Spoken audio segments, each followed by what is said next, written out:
सवाल देखते हैं। वह छोटी से छोटी संख्या ज्ञात करें जिसे 12, 10 और 11 से विभाजित करने पर क्रमशः 11, 9 और 10 शेषफल बचे। बहुत ही प्यारा क्वेश्चन है। पहले क्या करना है, भाजक जिससे भाग कर रहे हैं और जो शेषफल बचा है उसका अंतर निकालेंगे। तो 12, जब 12 से भाग करते हैं तो कितना शेषफल बचता है 11, 1। जब 10 से भाग करते हैं तो कितना शेषफल बचता है 9, ठीक। और जब 11 से भाग करते हैं तो कितना शेषफल बचा है 10। सबका अंतर कितना आ गया 1। अब क्या करेंगे, इन तीनों का एलसीएम, जिससे भाग कर रहे हैं उन तीनों का एलसीएम, 12, 10 और 11 का एलसीएम। देखिए चलिए निकाल के बताते हैं। 2 6 12 तो 5 10, 11 कटेगा नहीं। अभी देखिए, अब यहाँ से इन दोनों में कुछ कॉमन है नहीं, इन तीनों चीजों में कोई कॉमन नहीं है, तो यहाँ से इन तीनों को गुणा कर लेंगे और फिर इससे गुणा करेंगे, वही आ गया एलसीएम। 6 5 30 और 30 को 11 से गुणा करेंगे कितना होगा 30 गुणा में 11, 11 जगह 0 और 11 3 33, 330। 2 से गुणा करेंगे तो कितना हो जाएगा 660। ये क्या आ गया एलसीएम। अब देखिए शेषफल बचता कितना है 1 1, तो इसमें से 1 घटा देंगे, आंसर क्या आएगा 6 5 9, ठीक। इसका और तरीका क्या है, अगर आप इसको नहीं कर पा रहे तो आप ऑप्शन से भाग करके देख लीजिएगा, ठीक है। 12 से भाग कीजिएगा, जो भाग जाएगा 1 कम करके इसमें भाग दीजिएगा, इसे बोले कि 1 से शुरू होता है तो इसमें 1 जोड़ दीजिएगा, देखिए भाग जा रहा है कि नहीं, ठीक। बाकी ये तरीका ये वाला है। ओके, अगला क्वेश्चन आइए, अगला सवाल देखते हैं। बोला है 40 किलोग्राम मिश्र धातु ए को 63 किलोग्राम मिश्र धातु बी के साथ मिलाया जाता है। यदि मिश्र धातु ए में सीसा और टीन का अनुपात 2:3 है और मिश्र धातु बी में टीन और तांबे का अनुपात 2:5 है, तो नए मिश्र धातु में टीन की मात्रा ज्ञात कीजिए। देखिए यहाँ पे ए में क्या था, सीसा और टीन था, यहाँ पे सीसा और टीन था ए में, और बी में क्या है टीन और तांबा है, ठीक है। ध्यान दीजिएगा, अलग अलग धातु, 3 धातु टोटल हो गई। पहले देखिए, पहले 40 केजी का मिक्सर था, इसमें 2:3 के अनुपात में सीसा और टीन थे, तो 2:3 का अनुपात है, यानी कि यहाँ से टोटल कितना है 5 है।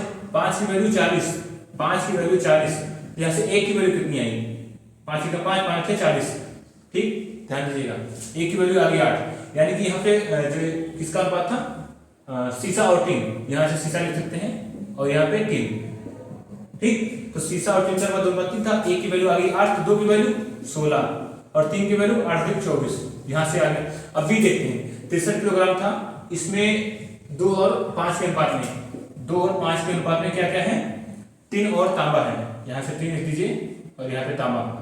राइटिंग में थोड़ा ध्यान दीजिएगा, लैंग्वेज पे ध्यान दीजिए, ठीक है। 2:5 में टीन और तांबा था, यहाँ से वैल्यू कितनी है 2 5 7, 7 की वैल्यू 63, तो 1 की वैल्यू 9, 7 बराबर 63, तो 1 बराबर क्या होगा 7 7 7 9 63, 1 बराबर 9, तो 9 दूनी 18, 18 केजी यहाँ पे टीन है और यहाँ पे 9 बचे 45 केजी तांबा है। देखिए यहाँ पे 18 केजी टीन था और यहाँ पे 24 केजी टीन है, टोटल पूछा कितना है कि, तो नए मिश्र धातु में टीन की मात्रा ज्ञात कीजिए। यहाँ पे 24, यहाँ पे 18, तो 24 और 18 कितना हो गया 8 से 12 के 2 और 2 1 3 4, आंसर डी फॉर डेनमार्क राजधानी, कमेंट करें, ठीक है। अगला क्वेश्चन आइए, एक और सवाल देखते हैं। बोला है वह संख्या कौन सी है जिसके 8 गुना तथा 7वें भाग का योगफल 741 है। मानते हैं संख्या x, फिर क्या बोला है उस संख्या का 8 गुना, अगर संख्या x है तो उसका 8 गुना कितना हो जाएगा 8x।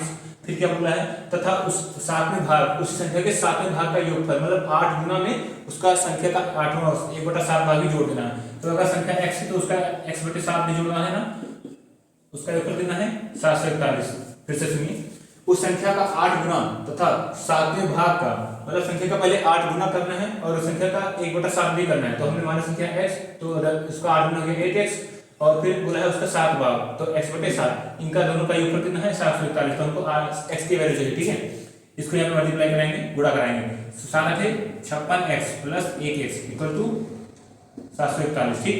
तो यहाँ से गुणा हो जाएगा 56x 57x, इसकी वैल्यू होगी 741 × 7, x बराबर होगा 741 × 7/57।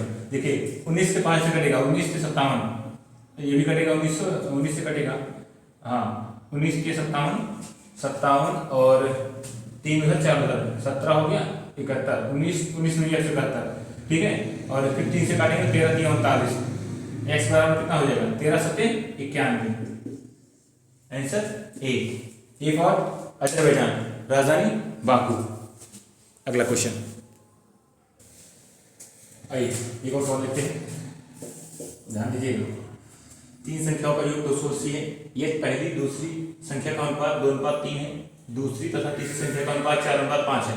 तो दूसरी संख्या ज्ञात करें। यानी कि पहली, दूसरी और तीसरी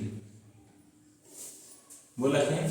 पहली और दूसरी संख्या का अनुपात कितना है? 2:3। यहाँ पे लिखेंगे 2:3। फिर क्या बोला है? दूसरी और तीसरी संख्या का जो अनुपात है वो 4:5 है।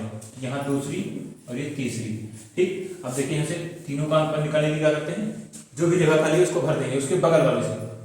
जैसे यहाँ खाली है तो इससे यहाँ भर, इसी संख्या को यहाँ लिख के इसको भर देंगे। 4 को यहीं पे लिख देंगे, यहाँ खाली है तो यहाँ पे 3 को लिख देंगे। ठीक, अब सबको मल्टीप्लाई कर लेंगे। 4 दूनी 8, 4 3 12 और 5 3 15। यहाँ से अनुपात क्या गया तीनों का? 8 12 15। पूछा क्या है तो दूसरी संख्या क्या कीजिए। पहले इन तीनों का योग कितना दिया है? 280। तीनों का जोड़ देंगे कितना होगा? 12 8 20, 10 30 5 35। 35 की वैल्यू कितनी है? 280। और हमसे वैल्यू पूछ कितनी है? दूसरी की मतलब 12 की। तो 280 गुणा में 12 बटा में 35। देखिए काटे, 7 से काटेंगे। 7 बचे 35, तो 7 चौके 28, 5 1 5, 5 8 40। 12 की वैल्यू कितनी आ गई? 12 8 96। Option number B, B for बारी, राजधानी मनामा। ओके, नेक्स्ट क्वेश्चन, एक और सवाल देखते हैं। लास्ट सवाल है। राम ने साधारण ब्याज की दर से 7 वर्षों में 20,400 रुपये प्राप्त करने के लिए 12,000 रुपये निवेश की, तो वार्षिक ब्याज दर ज्ञात कीजिए। बहुत ही सिंपल फॉर्मूला इसमें लगने वाला है। ब्याज बराबर